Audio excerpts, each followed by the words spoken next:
안녕하세요. 존경하는 시민 여러분, 이상희의 칼럼 읽어주는 남자입니다. 저는 복지효과 소사이어티 공동대표 이상희 교수입니다. 2018년 11월 28일 오후 국회 보건복지위원회가 줬다 뺏는 기초연금 문제를 일부라도 해결하기 위해 예산의 정액을 의결했습니다. 2019년부터 국민기초생활보장제도의 수급 노인들에게 부가급여 형태로 월 10만 원을 지급하기로 결정했던 겁니다. 이를 위해서 2019년도 국비예산 4,100억 원의 정액을 의결하고 이 안건을 국회 예결위원회로 넘겼던 거죠. 현재 약 42만 명의 기초생활보장 수급 노인들은 기초연금을 받긴 받지만 전액 생계급여에서 삭감을 당하고 있습니다. 그래서 이런 현상에 대해 정부가 기초연금을 이분들에게 일단 주었다가 도로 빼낸다고 해서 시민사회단체에서는 이것을 줬다 뺏는 기초연금 이렇게 부르고 있는 겁니다. 그러니까 내년 4월부터 기초연금이 소득 하위 20% 노인들에게 월 30만 원으로 인상돼 지급되더라도 역시 기초생활보장 수급 노인들은 생계급여에서 30만 원만큼을 삭감당할 예정입니다. 아무리 기초연금이 도입되고 또 그 금액이 인상된다 하더라도 기초생활보장 수급 노인의 가처분 소득은 늘 제자리에서 멈추는 구조인 거죠. 그런데 2018년 예산국회에서 보건복지상임위원회가 현행 매달 25만 원의 기초연금 중에서 10만 원이라도 지급을 해보자 이렇게 결정을 내렸던 겁니다. 시민사회단체들의 기대도 컸는데요. 그러나 이 안건은 끝내 국회 예결위에서 삭제되고 말았습니다. 예결위 문턱을 넘지 못했던 거죠. 보건복지상임위원회의 정액 예산이 전부 삭감된 겁니다. 그냥 없던 일이 되고 만 거죠. 그래서 오늘은 이 이슈를 좀 더 친절하고 알기 쉽게 다뤄보겠습니다. 오늘 이 칼럼에서 함께해 주실 분 소개합니다. 깔끔하게 늘 아름다운 목소리의 소유자죠. 마차 인사하십시오. 안녕하세요. 새가 날아든다 마차입니다. 교수님이 오프닝 멘트에서 줬다 뺏는 기초연금 문제의 최근 현황을 잘 설명해 주셨는데요. 오늘은 우리나라 국민기초생활보장제도와 기초연금의 충돌 지점을 중심으로 고품격 정책 시사방송을 진행해 보겠습니다. 오늘 방송의 주제는 국민기초생활보장제도와 줬다 뺏는 기초연금 도대체 왜? 입니다. 저희 이 칼럼에 힘을 실어주시는 방법, 구독하기, 다운로드, 좋아요 꾹 눌러주시는 거 아시죠? 아울러 유튜브 이상희TV 구독도 같이 해주세요. 이야, 최고다. 마차 고마워. 일반 노인들은 기초연금만큼 가처분 소득이 증가하지만 우리 사회의 가장 가난한 노인들은 여기서 배제되는 어처구니 없는 일이 아닐 수가 없는데요. 이런 생각이 교수님은 어떻게 보십니까? 네, 그렇죠. 그런데 사실 이게 굉장히 어려운 여러 가지 논리가 뒤섞여 있습니다. 제가 지금부터 그 이야기를 좀 해봐야 되겠는데요.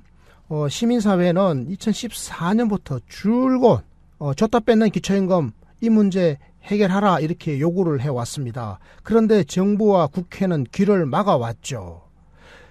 실제로 2016년 총선에서 더불어민주당이 공약으로 줬다 뺏는 기초연금 문제를 완전하게 해결하겠다 이렇게 약속을 하기도 했습니다. 많은 분들이 이제 기대를 걸었죠.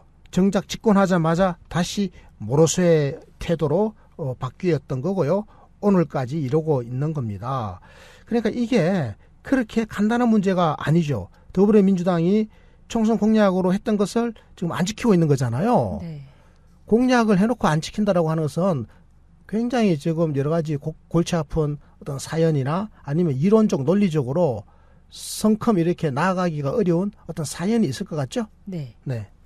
교수님께서 오프닝 멘트에서 말씀하신 것처럼 다행히 지난 예산 국회에서 국회 보건복지상임위원회가 국민기초생활보장 수급 노인들에게 부가급여 형식으로 기초연금 10만 원을 매달 지급하기로 하고 이것을 2019년 예산안에 반영해서 의결했던 건데요.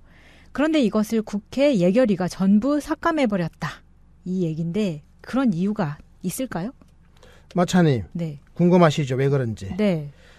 그에 대한 해답을 한번 오늘 방송에서 찾아가 봅시다. 오늘 우리가 이 칼럼에서 이 주제를 다루는 이유, 바로 이 궁금증을 완전하고도 깔끔하게 해소하고자 하는 겁니다. 네, 그러면 본격적으로 오늘의 주제를 얘기를 해주세요. 네, 오늘 주제의 문을 한번 열어볼게요. 2014년 5월 소득 기반이 취약한 노인의 빈곤 문제 해소 및 이분들의 생활 안정을 위해서 기초연금법이 제정되었습니다. 2014년 5월 기초연금법 제정된 거 우리 마차도 다 알고 계시죠? 네. 이미 4년 된 겁니다. 기초연금의 기준연금액은 그 2014년 20만 원으로 시작을 했고요. 아시다시피 소비자 물가 변동률만큼 매년 상승합니다. 그러니까 2014년에 20만 원이었는데 그럼 2015년은 얼마냐? 2014년에 소비자 물가 인상률 있잖아요. 네. 그게 만약 3%다 그러면 20만 원에다가 3%로 곱해서 더해주면 이게 그 다음 해에 기초연금 금액이 되는 겁니다. 그러니까 지금 20만 원 조금 넘는 거죠, 사실은. 네. 그런 겁니다. 그리고 여기까지가 사실은 이제 박근혜 대통령의 실적이죠. 원래 박 대통령은 대선 공약에서 어르신들 모두에게 20만 원을 드린다 이렇게 했던 거 마차 기억나죠? 네. 그런데 이거 지키지 못했잖아요. 그러니까 소득 하위 70% 어르신들에게만 드리고 30% 어르신들에게는 못 주게 됐죠. 네. 안 주기로 한 겁니다. 그래서 박근혜 대통령이 머리를 숙이면서 이 약속 지키지 못해서 죄송합니다 이렇게 사과를 한 적이 있었습니다. 마차도 아마 기억이 나실 겁니다. 어이없었죠. 네, 네. 마차는 어이없다고 생각하지만 많은 분들은 또 국가 재정을 생각해서 형편 있는 어르신들이 양보를 해주셔서 고맙습니다. 또 이렇게 생각하기도 했던 바로 그 사안인데요. 네.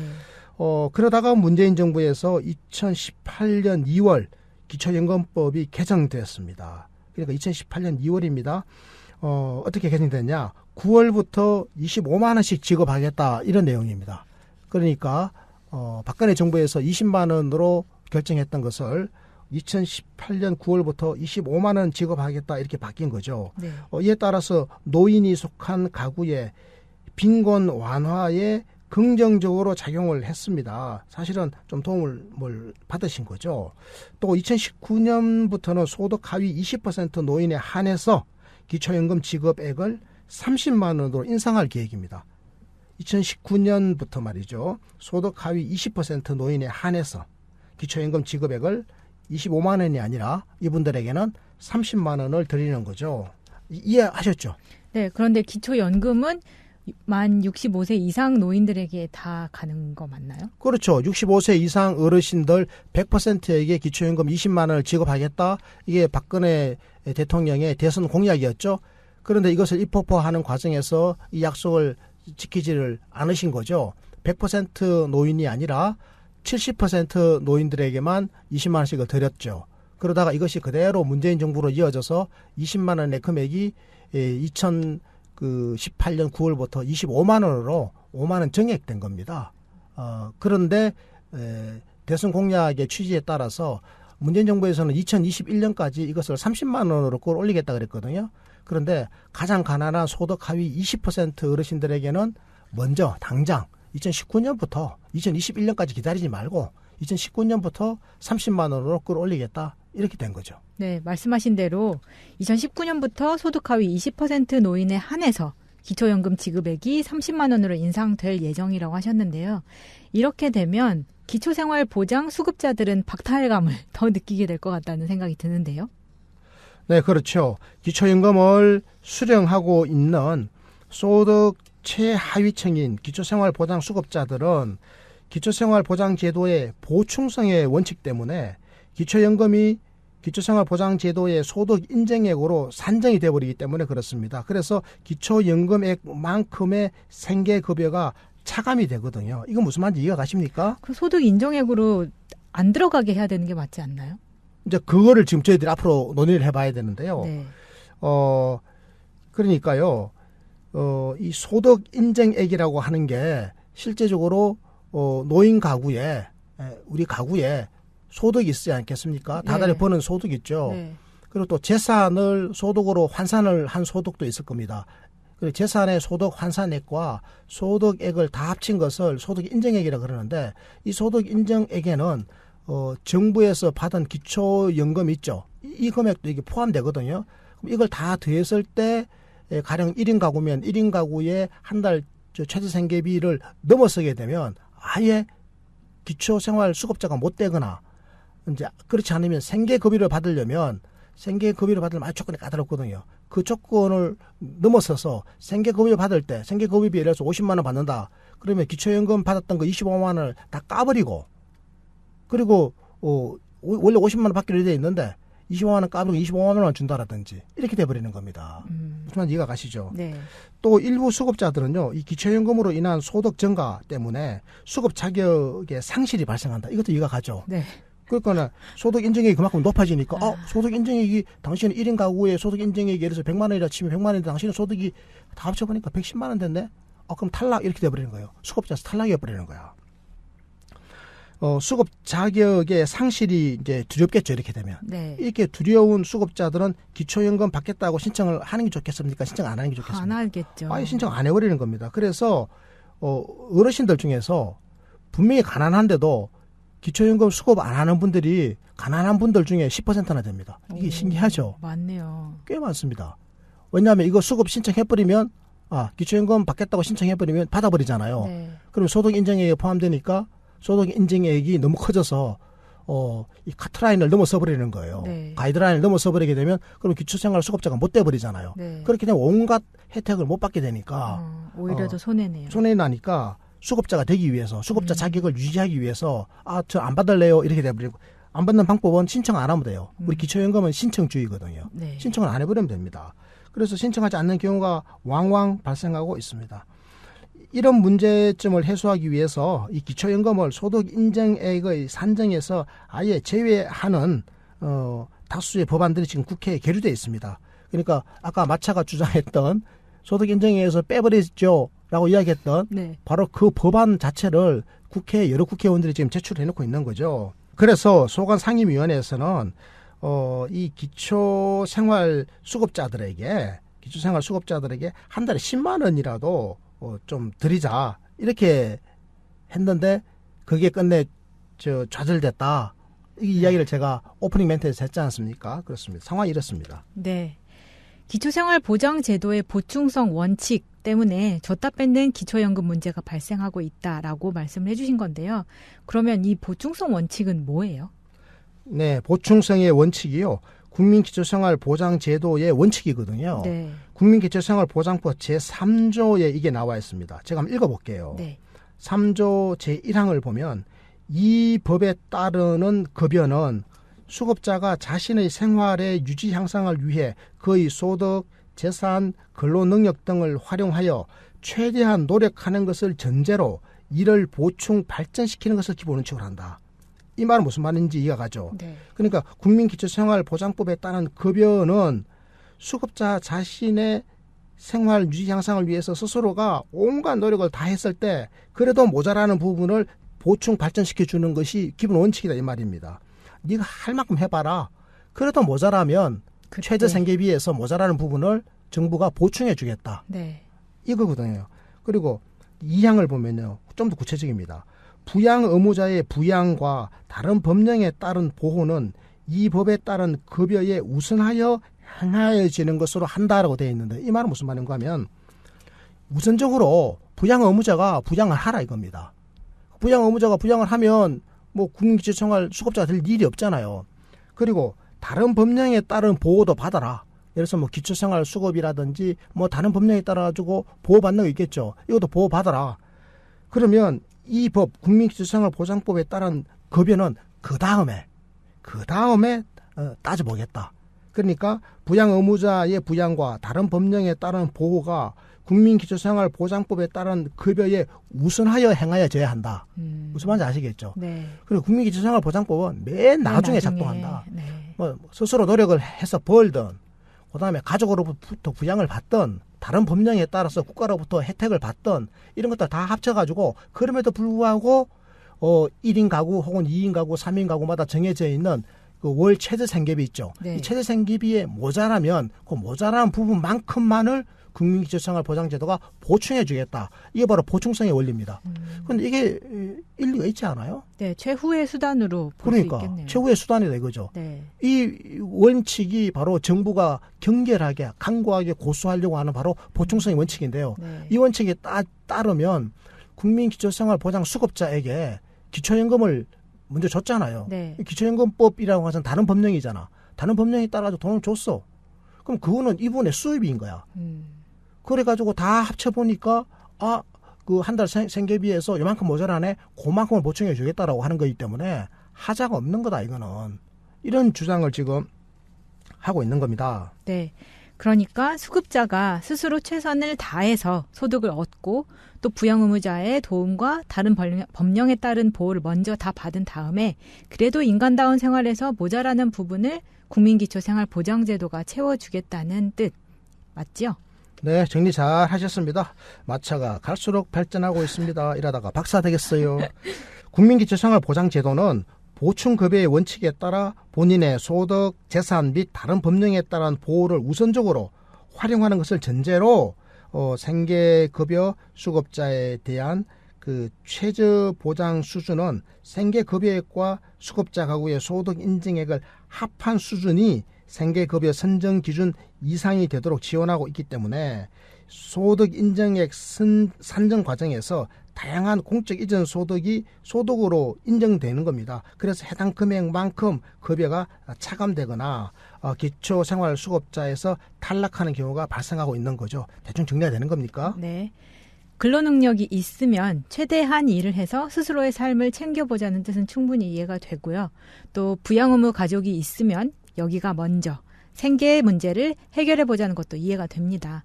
그런데 국가가 다른 법령에 따라 지급되는 돈을 수급자에게 일단 줬다가 도로 뺏는 건 좀 거시기하다는 생각이 드는데. 좀 거시기하다는 생각이 들죠. 네. 이게 시민사회단체의 주장입니다. 네. 왜 자꾸 거시기하게 하냐. 왜 줬다가 뺐냐 이거지. 그러니까요. 그럼 다른 법령에 따라 지급되는 모든 돈도 국민기초생활보장 수급자에게 이렇게 줬다가 뺏는 건가요? 기초연금은 줬다가 도로 뺐는데요. 다른 것도 다 그런지도 궁금해지네요. 네, 그렇죠. 보충성의 원칙이 얼마만큼 엄격하게 적용되느냐 지금 이걸 따져보자라는 거 아니에요. 네. 우리나라에서는 비교적 엄격하게 적용이 되고 있습니다. 이게 말이죠. 엄격하게 적용될 경우에 개별 법령에서 정하는 공적 지원 제도의 취지가 훼손될 우려가 있잖아요. 그렇죠. 개별 법령에서 공적으로 이걸 주라 저걸 주라 했는데 줘놓고 도로 다 뺏어버리게 되면 네. 이게 취지가 훼손될 우려가 있지 않겠습니까? 그래서 제도의 기본적인 목적이 소득의 보장에 있지 않는 특수한 경우에는 보충성의 원칙에도 예외를 적용하고 있습니다. 이게 굉장히 중요한 거죠. 그러니까요. 어떤 제도, 어떤 법령에 따른 제도가 그 제도의 기본적인 목적이 뭐냐라고 하는 거예요. 그 목적이 소득의 보장이 있다라고 한다면 사실 최후의 소득보장제도가 국민기초생활보장제도잖아요. 그럼 이거하고 충돌하는 거죠. 그렇게 되면 보충성의 원리가 작동을 하는 겁니다. 그런데 이 제도의 목적이 소득 보장에 있지 않다. 그런 제도라면 보충성의 원칙에도 예외를 적용할 수 있는 것 아니겠냐 이거죠. 그러면 현행 제도에서 이런 게 있냐? 있습니다. 바로 장애인에 대한 각종 복지입니다. 그리고 질병에 대한 겁니다. 네. 그리고 아이 키우는 거 있죠. 양육. 이거는 뭡니까? 이거는요. 가구의 특성상 일반 가구에 비해서 추가적으로 지출 요인이 있는 경우잖아요. 장애인은요. 장애인이란 이유 때문에 장애인이 아닌 사람에게는 지출하지 않아도 되는 돈을 추가로 지출해야 되거든요. 이 돈을 보태주는 거는 보편 타당한 그 일반적인 생계비 수준과 별도로 더 들어가는 돈이잖아요. 네. 이거는 줘야 되지 않겠습니까? 그렇죠. 이거는 그러니까 소득 인정액에서 예외를 인정해 주고 그러니까 추가로 돈을 더 주는 겁니다. 추가로 돈을 더 주는 게 가능한 거죠. 장애인들에게 돈을 더 드리는 것. 이 가능해요. 그리고 또 어떤 경우가 하면 질병에 걸린 경우. 질병에 걸렸으면 이 질병을 치료하거나 뭐 어떻게 하는데 돈이 더 필요할 거 아니겠어요. 네. 그럼 이거는 일반적인 가구의 그 한 달 그 최저 생계비 소득과 별도로 들어가는 돈이잖아요. 그러면 이거는 별개로 예외로 인정해 주고 있습니다.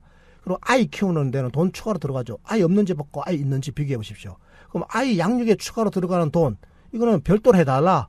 그래서 이 관련 법령에서 지원하도록 되어 있는 것은 국민기초생활 소득 인정액에서 이게 예외가 되는 겁니다. 이해가 가시죠? 네. 이게 충분히 인정이 가죠. 그렇다면 그 숫자가 얼마나 되는지 궁금해지는데요. 현재 국민기초생활보장 수급자는 얼마나 되고 이 중에서 노인은 또 얼마나 되는지 알려주세요.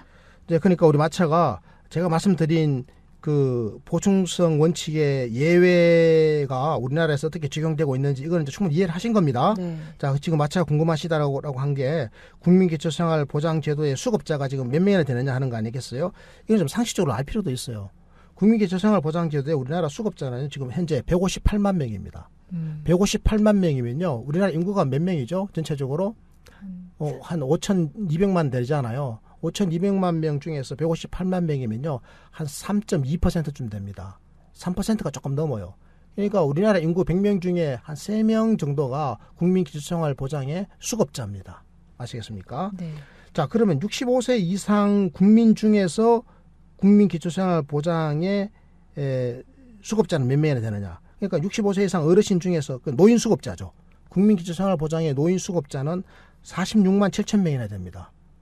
그럼 우리나라 노인이 몇 명인지 궁금하지 않아요? 네. 우리나라 노인은 전체 인구의 14.3%입니다. 그러니까 한 30만 명쯤 되죠. 730만 명쯤 되는데 그중에서 46만 명 정도가 기초생활 수급자입니다. 그럼 이 퍼센트가 몇 퍼센트인가 하면 전체 노인의 6.36%입니다. 전체 노인의 65세 이상 노인의 6.36%가 기초생활 수급자입니다. 아시겠습니까? 높은 편 아니에요? 많은 거죠. 인구 전체로 보면 3.2%인데 노인은 6.36%니까 전체 인구에 비해서는 2배가 높은 거죠. 네. 무슨 알겠죠? 네. 158만 명의 기초생활 수급자 중에 46만 7천 명이 노인이더라. 전체 노인 중에서 그럼 이게 몇 퍼센트냐? 전체 노인 중에서 6.36%가 기초생활 수급 노인이다. 이렇게 이해를 하시면 확실히 이해가 되죠. 자, 그렇습니다. 그러면 노인 기초생활 수급자 아까 제가 46만 7천 명이라고 그랬잖아요. 그죠? 노인 기초생활 수급자 46만 7천 명인데 이 46만 7천 명이 모두가 다 기초임금을 그럼 수급하고 있냐? 아닙니다. 이 중에서 약 10%는 수급을 하지 않습니다. 왜 수급하지 않을 것 같죠? 아까 말씀하신 대로 그렇죠. 신청을 안 한 거죠. 때문에. 소득 인정액이 넘어가서 아예 기초생활 수급 자격이 박탈당할 것을 우려해서 아예 신청 안 하는 경우라고 봐야 되겠죠. 네. 그렇습니다. 기초생활보장 수급자가 기초임금을 미수급하는 것은 다양한 원인이 있을 수 있는데 그중에서 가장 중요한 것은 바로 이 보충성의 원칙으로 인해서 기초생활 수급 자격을 상실할까 우려되는 것 때문에 아예 기초임금 수급의 신청을 기피하고 있기 때문이다. 이렇게 다시 한번 정리의 말씀을 제가 해드립니다. 네, 결국에는 국민기초생활보장제도의 보충성 원칙에서 기초연금을 예외로 인정하면 될 것 같은데요. 저는 이게 왜 그렇게 어려운지 이해가 잘 안 가는데요.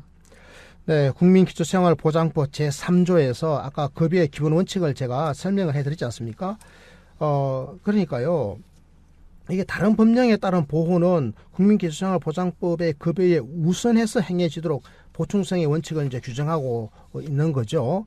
자, 그런데 아까 제가 설명드린 것처럼 그 장애라든지 질병, 양육과 같은 어떤 가구의 어떤 이런 특성 때문에 지출 요인이 추가로 발생했던 거죠. 네. 이런 경우에는 예외였잖아요. 또 하나 예외가 있습니다. 근로 유인을 위한 거. 당신은 기초생활 수급자고 가난하지만 일을 하면 돈 더 줄게. 이러면 정부가 더 주잖아요. 이런 경우에는 그 예외거든요. 근로 유인을 끌어내기 위해서 한번 생각해 보십시오. 그 기초생활 수급자가 있는데 아무것도 안 하고 있는 것보다는 뭐라도 꾸물쩍꾸물쩍 해가지고 담은 5만 원, 10만 원에 더 벌어오는 게 좋잖아요. 네. 그럼 그 벌어오면 그 돈에 대해서는 까질 않아요. 그러니까 예외를 인정해줘요. 이런 경우입니다. 그래서 추가적인 이런 지출 요인에 해당하는 금액을 이렇게 예외를 해주는 그 보충성 원칙에 예외가 있지 않겠습니까?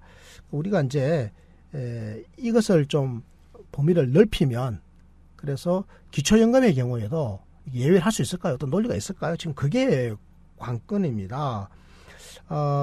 실제로 그 기초연금도 만약에 이렇게 보면 어떨까요? 기초연금은 노인만을 위한 보편적 복지제도잖아요. 네. 그런데 노인 가구의 특성을 그 아이 키우는 가구나 장애인 가구나 질병이 있는 사람의 가구와 똑같이 노인 경우에도 일반적인 사람보다 그 추가적인 지출 요인이 있다 이렇게 볼 수 있을까요? 특수성을 인정해주면 노인의 특수성을 인정해주면 노인은 젊은 사람보다 국민의 평균적 수준보다 노인은 추가적으로 뭔가 지출할 게 더 있다. 뭐 몸이 더 많이 아프다라든지 이럴 거 아니냐라든지. 네. 그러면 노인 가난한 사람, 노인이면서 기초생활수급자에게는 이 추가적인 소득을 다른 법령에 따른 그러니까 기초연금법에 따른 기초연금을 이것을 이 추가적인 소득을 소득 인정액에서 제외해주는 그 예외로 삼아주는 것이 가능하지 않겠느냐. 네. 이런 논리가 있을 수는 있어요. 이 논리에 대해서 우리 마차는 어떤 생각이 들어요? 기각하겠어요? 받아들이겠어요? 받아들여야 되는데. 마차는 받아들이고 싶어요? 네. 아니, 제가 그거 물어본 겁니다. 받아들이고 싶은지. 네. 그런데 노인 가구의 특성 때문에 추가적인 지출 요인이 발생할 여지가 있다. 이렇게 해석해서 보충성 원칙에 예외 범위에 포함시키면 될 것 같은데 이게 법적으로 좀 복잡한 절차를 거쳐야 하는 건가요? 국회만 들어갔다 하면 뭐 되지도 않고 요즘 분위기가 그렇습니다. 그렇죠. 그런데 그 국민기초생활보장법이 워낙 중요한 거라서 이 원칙을 한번 흔들어 버리면 나중에 온갖 것들을 전부 다 또 가져와서 다 또 예외다 하면 네. 이 국민기초생활보장법이 나중에 크게 재정적으로 어려워질 것이다. 이런 우려가 행정부에는 있는 겁니다. 그런데 저는요. 이거는 예외를 저는 인정하는 게 맞다고 저는 개인적으로 생각합니다. 왜냐하면 노인들에게는 추가적으로 더 돈 쓸 일이 생겨요. 그래서 노인 가구의 특성을 좀 인정해 주자. 저는 이런 쪽이고요. 또 하나 더 큰 이유가 있습니다. 이게요. 가장 가난한 사람들에게는 돈을 한 달에 30만 원씩은 안 줘버리고 그리고 가장 가난한 사람은 바로 위에서부터 쭉 다 30만 원씩 추가로 주잖아요. 그럼 다른 사람들은 30만 원씩 소득이 늘어나는데 가장 가난한 사람은 소득이 하나도 안 늘어나니까 가장 가난한 사람이 느끼는 박탈감이라고 하는 것은 엄청날 거 아니겠습니까? 그리고 살림살이의 격차도 더 커지거든요. 그래서 이런 것 때문에 저는 이게 좀 예외를 인정해 줘야 된다. 만약에 뭐 30만 원 예외를 다 인정해 주기 어려우면 정말로 지난번 국회에서 했던 것처럼 담은 10만 원이라도 네. 아니면 절반 15만이라도 먼저 한번 해줘 보자. 저는 뭐 이런 제안을 드리고 싶고요. 뭐 예를 들어서 뭐 2분의 1을 인정해 준다라든지 할 수 있지 않겠어요? 그럼 15만 원 인정해 주는 거거든요. 네. 그러면 가장 가난한 사람의 살림살이가 조금 더 인간적으로 바뀌지 않겠습니까? 저는 이제 그런 기대를 한번 해보고 싶습니다. 네. 이미 아동수당 10만 원, 양육수당이 10에서 20만 원, 그리고 장애인 연금이 27에서 33만 원 등등이 소득 인정액에 포함되지 않고 별도로 지급이 되고 있습니다. 그런 만큼 기초연금도 보충성 원리의 예외수당으로 인정하면 된다는 것 같습니다. 그리고 이 일은 법률을 따로 개정할 필요도 없고 단지 국민기초생활보장법 시행령만 개정하면 되는 일이다. 이렇게 이해하면 될 것 같은데요. 오늘도 아주 유익한 주제를 다뤄봤는데요. 교수님 클로징 멘트 하시고 오늘 방송을 마치도록 하겠습니다. 네, 클로징 멘트 하기 전에 방금 마차가 하신 말씀 중에서 굉장히 중요한 게 있어서 제가 한 번 더 강조를 하겠습니다. 네. 사실요, 예외 인정하는 거 있지 않습니까? 그 아동수당이나 양육수당, 장애인연금, 이게 이미 소득 인정액에 포함되지 않고 별도로 지급되고 있는 거잖아요. 네. 그런 것처럼 기초연금도 보충성 원리의 예외 수당으로 인정하자라고 하는 게 지금 마차의 주장이죠. 네. 이거 예외 인정을 하는 데 있어서는 굳이 국회에서 국민기초생활보장법 이 법률 자체를 개정할 필요는 없습니다.